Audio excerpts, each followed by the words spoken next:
예레미야 2장 1절에서 19절 말씀입니다.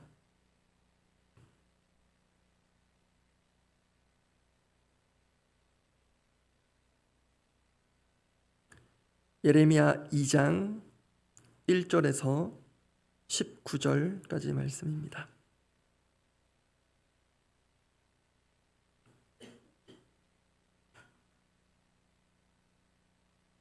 예레미야 2장 1절에서 19절 말씀, 제가 먼저 1절 읽습니다.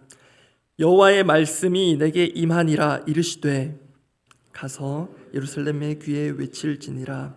여호와께서 이와 같이 말씀하시기를 내가 너를 위하여 내 청년 때의 인애와 내 신혼 때의 사랑을 기억하노니 곧 씨 뿌리지 못하는 땅 그 광야에서 나를 따랐음이니라. 이스라엘은 여호와를 위한 성물 곧 그의 소산 중 첫 열매이니 그를 삼키는 자면 모두 벌을 받아 재앙이 그들에게 닥치리라. 여호와의 말씀이니라. 야곱의 집과 이스라엘의 집 모든 족속들아 여호와의 말씀을 들으라. 나 여호와가 이와 같이 말하노라. 너희 조상들이 내게서 무슨 불의함을 보았기에 나를 멀리하고 가서 헛된 것을 따라 헛되이 행하였느냐. 그들이 우리를 애굽 땅에서 인도하여 내시고 광야 곧 사막과 구덩이 땅 건조하고 사망의 그늘진 땅 사람이 그곳으로 다니지 아니하고 그곳에 사람이 거주하지 아니하는 땅을 우리가 통과하게 하시던 여호와께서 어디 계시냐 하고 말하지 아니하였도다. 내가 너희를 기름진 땅에 인도하여 그것의 열매와 그것의 아름다운 것을 먹게 하였거늘 너희가 이리로 들어와서는 내 땅을 더럽히고 내 기업을 역겨운 것으로 만들었으며 제사장들은 여호와께서 어디 계시냐 말하지 아니하였으며 율법을 다루는 자들은 나를 알지 못하며 관리들도 나에게 반역하며 선지자들은 바알의 이름으로 예언하고 무익한 것들을 따랐느니라. 그러므로 내가 다시 싸우고 너희 자손들과도 싸우리라. 여호와의 말씀이니라. 너희는 기띔 섬들에 건너가 보며 게달에도 사람을 보내 이 같은 일이 있었는지를 자세히 살펴보라. 어느 나라가 그들의 신들을 신 아닌 것과 바꾼 일이 있느냐. 그러나 나의 백성은 그의 영광을 무익한 것과 바꾸었도다. 너 하늘아 이 일로 말미암아 놀랄지어다. 심히 떨지어다. 두려워할지어다. 여호와의 말씀이니라. 내 백성이 두 가지 악을 행하였나니 곧 그들이 생수에 근원되는 나를 버린 것과 스스로 웅덩이를 판 것인데 그것은 그물을 가두지 못할 터진 웅덩이들이니라. 이스라엘이 종이냐 씨종이냐 어찌하여 포로가 되었느냐. 어린 사자들이 그를 향하여 부르짖으며 소리를 질러 그의 땅을 황폐하게 하였으며 그의 성읍들은 불타서 주민이 없게 되었으며 바나도 송수리를 상하였으니 내 하나님 여호와가 너를 길로 인도할 때에 내가 그를 떠남으로 이를 자취함이 아니냐. 네가 시올의 물을 마시려고 애굽으로 가는 길에 있음은 어찌 됨이며 또 내가 그 강물을 마시려고 아스루로 가는 길에 있음은 어찌 됨이냐. 함께 읽습니다. 내 악이 너를 징계하겠고 내 반역이 너를 책망할 것이라. 그런즉 내 하나님 여호와를 버림과 내 속에 나를 경외함이 없는 것이 악이요 고통인 줄 알라. 주 만군의 여호와의 말씀이니라. 새벽 시간에 다루기에는 본문이 길고 또 내용상 이후로도 받기 아픈 그런 본문이 연속해서 나옵니다. 바로 유다의 죄악상을 친히 고발하시는 하나님이신데요. 오늘 본문 중에서도 유명한 구절인 13절을 중심으로 말씀을 살펴보고 기도하려고 합니다. 13절 말씀 다 같이 한 번 더 읽어보겠습니다. 13절입니다. 내 백성이 두 가지 악을 행하였나니 곧 그들이 생수에 근원되는 나를 버린 것과 스스로 웅덩이를 판 것인데 그것은 그 물을 가두지 못할 터진 웅덩이들이니라. 하나님 말씀하십니다. 내 백성의 죄악이 두 가지다. 첫 번째, 생수의 근원 되신 하나님 자신을 버린 것. 두 번째는 스스로 웅덩이를 판 것이다.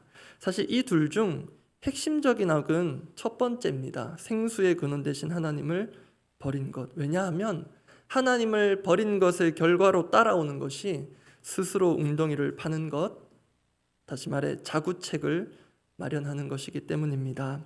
이 하나님을 버렸다는 표현은 오늘 보면 끝절인 19절에도 있습니다. 중간쯤에 나오는데 거기까지 제가 읽겠습니다. 19절입니다.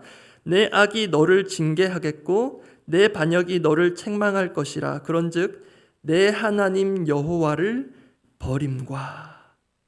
그리고 어제 본문에서 확인하진 않았는데 예레미야 1장 16절에도 하나님 그렇게 말씀하십니다. 앞부분만 제가 읽습니다. 1장 16절 앞부분입니다. 무리가 나를 버리고. 그렇게 버림받으신 하나님은 자신을 오늘 보면 13절에서 생수의 근원으로 비유하십니다. 여기서 생수는 우리가 흔히 일상에서 마시는 그런 생수가 아닙니다. 영어 번역으로 하자면 리빙 워터입니다. 이해할 수 있는 구절이 창세기 2장 7절에 있는데요. 창세기 2장 7절 제가 읽어드립니다. 여호와 하나님이 땅의 흙으로 사람을 지으시고 생기를 그 코에 불어넣으시니 사람이 생령이 되니라. 방금 읽어드린 이 본문에서 생기, 생령에 오늘 본문 13절 생수에서 그 생에 해당하는 똑같은 히브리어가 사용되었습니다. 살아있는 그런 뜻인데요. 조금 의역하면 생수란 살아있는 물이기도 하고 살게 하는 물, 또 다르게 얘기하면 생명수라고도 할 수 있습니다. 그렇게 하나님으로부터 나오는 생명, 그것을 뜻하는 것이, 그런 것을 비유하는 것이 이 생수입니다. 그런데 이러한 생수의 근원, 다르게 얘기하면 생명의 근원 되시는 하나님을 유다 백성들이 버렸다. 이것의 의미는 유다 백성들이 지은 두 번째 죄악과 연결해서 보면 더 생생해집니다. 말씀드린 대로 내 백성의 죄악 두 번째는 스스로 웅덩이를 판 것인데요. 그들이 샘의 근원을 버렸지만 그렇다고 물이 필요 없는 것은 아니었습니다. 그런데 그 물을 확보하기 위한 대안으로 유다 백성들은 스스로 물을 가두어 놓을 웅덩이를 파기로 했습니다. 그런데 그 당시에 그 웅덩이라는 것은 석회암 재질로 만들어진 것들이라 실제로 구멍들이 숭숭 나 있는 것들이 많았습니다. 그래서 스스로 웅덩이를 판 것도 문제지만 그들이 만든 그 웅덩이는 결코 그들의 필요를 채울 수 없는 것이었습니다. 물이 조금은 천천히 빠질 수는 있겠지만 결국은 우리 속담에도 있듯 밑 빠진 독에 물 붓는 것과 크게 다를 바 없었습니다. 여러분, 그래서 사실 상식적으로 이해하기가 쉽지 않습니다. 한편에 생명수의 근원이 있습니다. 끊임없이 솟아나는 샘물이 있습니다. 그리고 한편에 물이 점점 새어가는 웅덩이가 있습니다. 여러분은 이 둘 중 어느 것을 선택하시겠습니까? 그런데 신명기를 보면 이 물이 새어가는 쪽을 선택한 그 백성들을 이해해 볼 수 있는 여지가 생깁니다. 신명기 11장 말씀인데 구절이 조금 길어서 화면으로 준비했습니다. 신명기 11장 13절부터 17절까지 말씀인데요. 한 절씩 한번 교독해 보겠습니다. 제가 먼저 13절 읽습니다.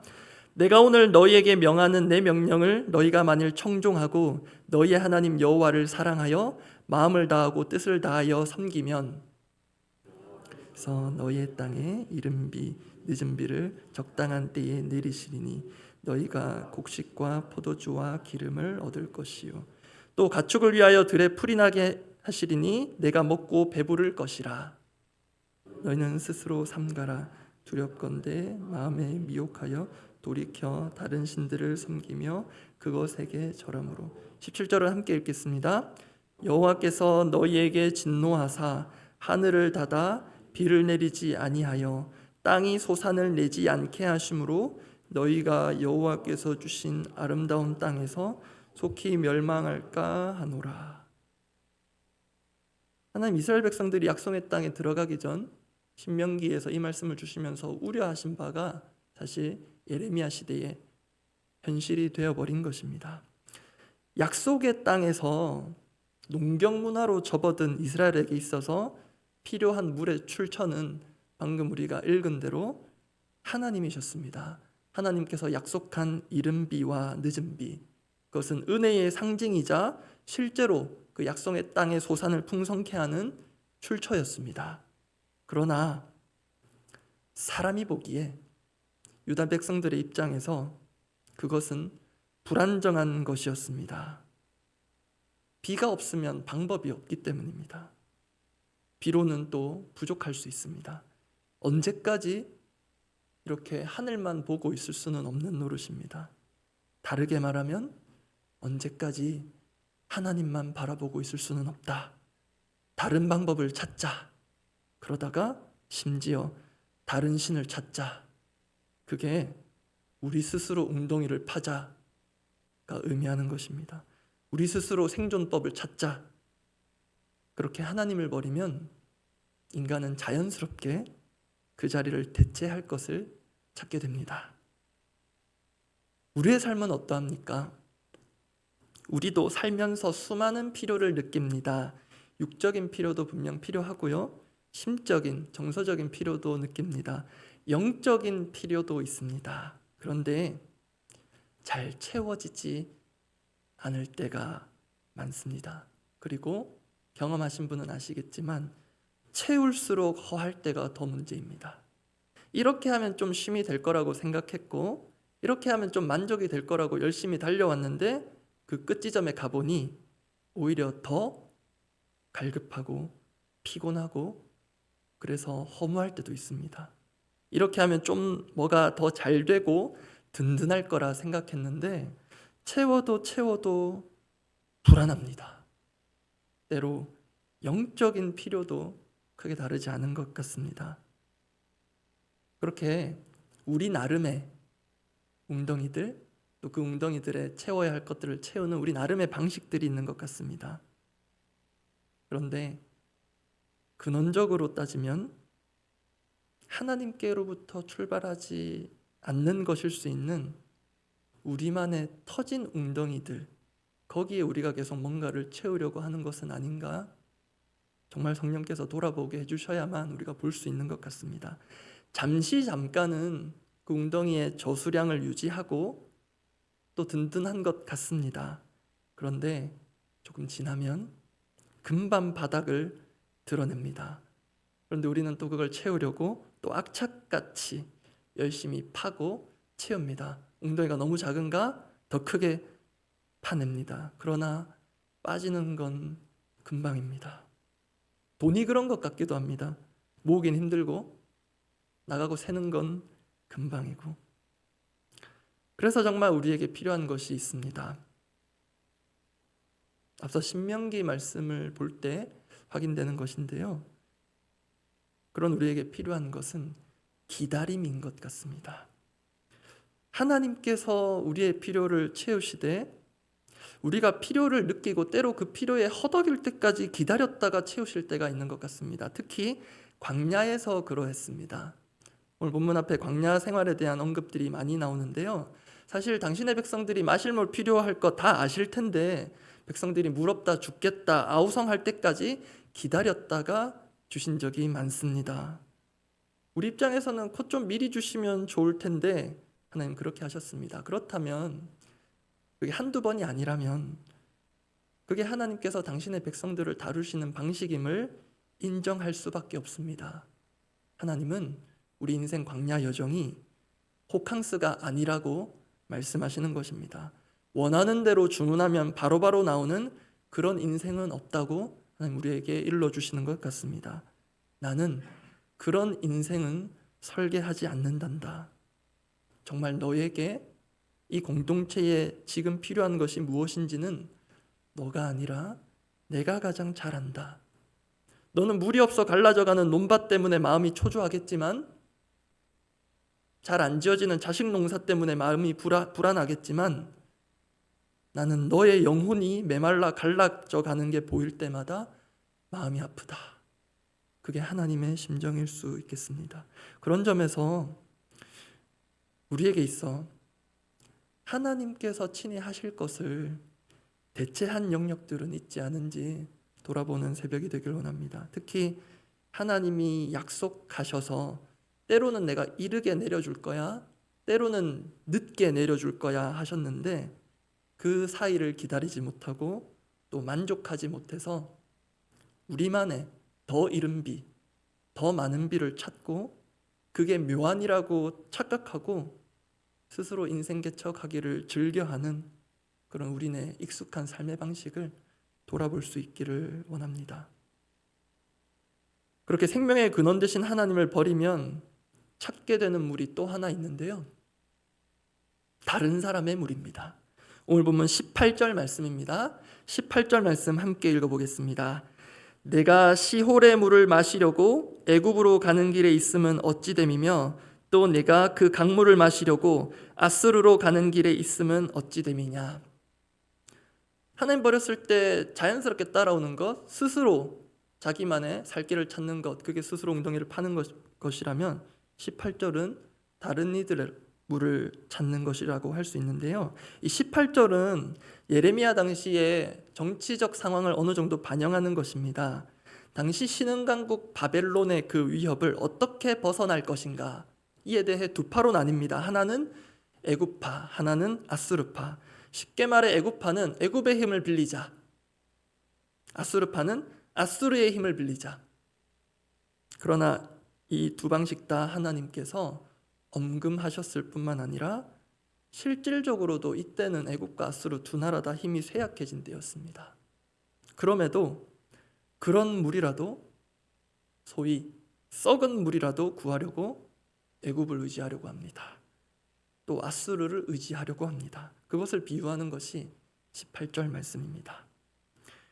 우리는 결코 홀로 살 수 없습니다. 서로 돕고 또 도움받으며 의지하며 사는 존재들입니다. 그게 맞고 또 필요하죠. 그러나 그건 역시 결정적인 하나님의 자리를 대체할 수는 없습니다. 우리가 하나님보다 더 의존하고 의지하는 외부의 어떤 존재가 있다면 실제로 우리는 하나님보다 그 존재를 더 믿는 것이다라고도 할 수 있습니다. 왜냐하면 믿는다라는 것은 의지하는 것을 포함하기 때문입니다. 그런 점에서 또 어떻게 보면 하나님은 때로 나만 바라봐 라고 하시면서 우리를 벼랑 끝에 세우실 때가 있습니다. 지푸라기라도 잡아야 될 것 같을 때 그거 잡지 마. 근데 그 상황에서 우리가 볼 때 그 지푸라기가 쇠막대기로 보이는데 그게 애굽처럼 보이고 아수르처럼 보이는데 하나님은 그 실체를 꿰뚫어 보십니다. 너가 쇠막대기라고 생각하고 붙드는 그것 아니야. 지푸라기야. 널 건져낼 수 없어.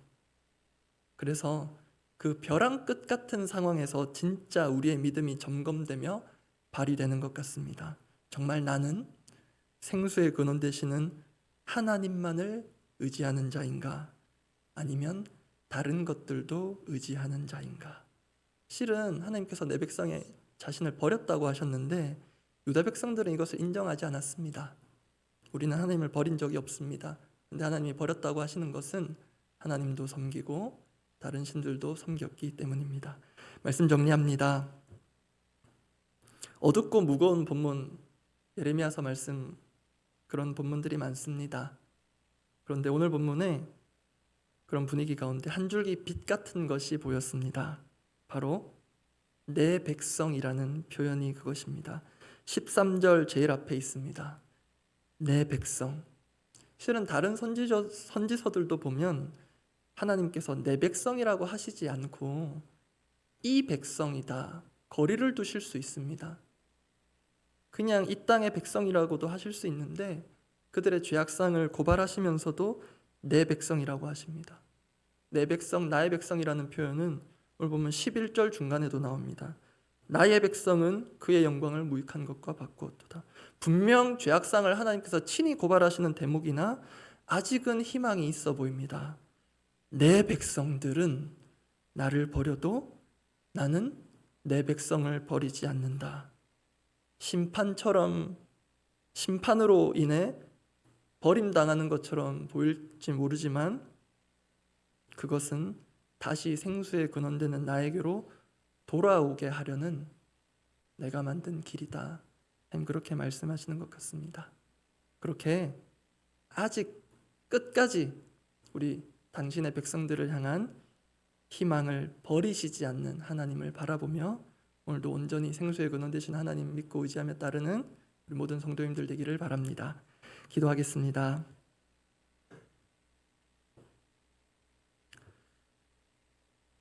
우리 모두의 진정한 소원은 이것일 것입니다. 오늘 기도 제목 첫 번째인데요. 우리의 생명과 활력의 근원 되시는 하나님만 온전히 믿고 의지하며 살기를 원합니다. 그런데 우리도 모르게 우리 가운데 구멍나서 누수가 일어나는 그런 웅덩이 같은 것들이 있을지 모르고요.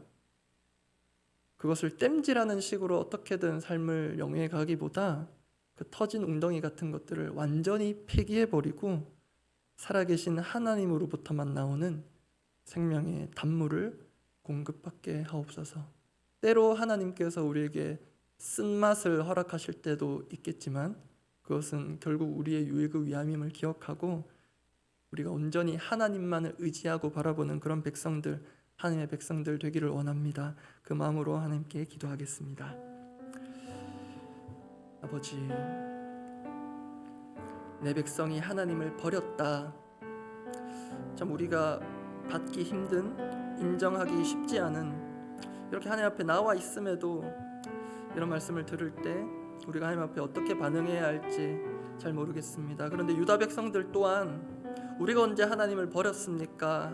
하는데 하나님 보실 때는 이미 하나님 받으신 것은 버림받으신 것이었습니다. 주님, 정말로 생명이 하나님으로부터만 말미암고 우리의 삶의 풍성함과 열매 맺음도 하나님 주시는 이른 비와 늦은 비 가운데 허락되는 것인데 참 우리는 기다릴 줄 모르고 만족할 줄 모르고 감사할 줄 모릅니다. 더 가져야 하고 더 필요하고 더 높아져야 하고 더 잘 나가야 하고 더 커져야 하고 이 교회 역시 그래야 한다고 너무 당연하게 생각하는 우리의 습관이 있습니다. 주님, 하나님 한 분만 의지한다는 것이 무엇인지 때로 벼랑 끝에 세우셔서 경험케 하신 하나님의 그 뜻을 발견케 하여 주십시오. 생수의 근원 되신 하나님만 바라는 것이 무엇인지 갈증이나 목이 타는 그 상황까지 우리를 몰아세우시고서 깨닫게 하신 하나님의 그 은혜의 섭리를 알게 하여 주십시오. 우리 인생이 호캉스가 아님을 주님 일찍 깨닫게 하시고 이 땅에서 삶을 향유하는 그런 인생이 아니라 순례자로서 부족한 것들이 있을 때 그것을 내 힘으로 채우려기에 급급한 인생이 아니라 부족한 것 부족한 그대로 때로는 두고 하나님께서 채우실 때까지 우직하게 믿음으로 기다릴 줄 아는 그렇게 하나님만을 온전히 신뢰하는 우리 모든 공동체 되게 하여 주십시오. 교회를 위해서 기도하겠습니다. 우리 계속해서 다음 세대 여름 사역을 위해 기도하고 있습니다. 모두가 100% 참석하면 참 좋겠지만 그렇게 또 많은 참석할 수 있도록 기도하고 있지만 그러지 못할 때 있습니다. 그럴 때 우리가 더 길게 보고 언젠가는 이 자녀를, 이 아이들을 하나님께서 만나주시고 믿음의 자녀로 일깨워 주실 거라는 그런 좀 기다림이 또 기대감이 우리에게 필요할 것 같습니다. 계속해서 우리 여름 사역 위해서 기도해 주시고요. 그리고 내일 주일 예배 있습니다. 세우실 담임 목사님 통해 은혜와 능력의 말씀, 생명의 단물과도 같은 말씀 우리에게 흘려보내어 주시옵소서. 그리고 제가 실수로 넣지는 못했는데요. 내일 2부 예배 후에 대표 기도자 전체 교육이 있습니다. 특별히 대표 기도자로 보강되어서 새롭게 대표 기도로 예배를 섬기는 분들 가운데 성령의 충만함을 주셔서 공동체를 살리는 그런 기도의 통로로 세워주십시오. 그 교육 시간을 위해서 기도해 주십시오. 그리고 사역 훈련이 이제 막바지에 이르렀습니다. 이제 한 주 후면 또 수료 예배가 있는데요. 우리 열심히 지금까지 달려오신 사역 훈련생들 지금 축복하시고 그 훈련 받은 것들이 공동체를 유익하게 하고 또 자신을 유익하게 하고 또 이 공동체뿐만이 아니라 이 사회와 이 나라를 유익해 하는 그런 귀한 훈련으로 마무리되도록 기도해 주시고 그리고 계속될 7, 8월 빙수 기도회 여러 가지 교회적인 현안들과 또 이 나라와 이 민족을 위해서 기도하고 각자 기도하시고 돌아가시기 바랍니다. 기도하겠습니다. 아버지, 우리 다음 세대 여름 사역 가운데 하나님 정말 꼭 필요한 하나님 은혜와 또 말씀을 선사하여 주시되 그 자리에 꼭 참석해야 할 이들의 그런 상황과 마음을 열어주시기를 원합니다. 주님, 그 은혜 자리 참석할 마음이 없고 또 언제 우리 자녀들이 변화될까, 하나님 만날까, 정말로 참 신자, 참 믿음 가진 하나님의 자녀가 될까 그렇게 안타까워하는 부모님과 또 교사들이 있는데 하나님, 우리는 그때가 언제일지 모르나 그러나 포기하지 않고 때로 조바심이 나지만 그 조급함도 하나님 앞에 내려놓고 그 영혼들을 위해서 간구하며 나아갈 때 하나님, 결국 그 인생에 하나님께서 정하신 때에 하나님께로 돌아오게 하시며 생수의 근원 되신 하나님을 경험케 하실 것을 기대합니다. 주님, 우리 여름 사역뿐만 아니라 우리 주일 예배 모든 기도회와 모임 가운데 하나님께로부터 말미암는 생명수가 공급되는 시간 되게 하여 주십시오.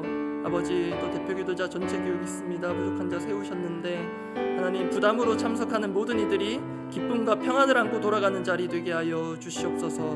우리 7.8월 동수 기도회와 하나님 또 우리 사역 훈련, 우리 교회에서 이루어지는 모든 예배와 모임들 가운데 선하게 간섭하여 주시고 이끌어 주시옵소서.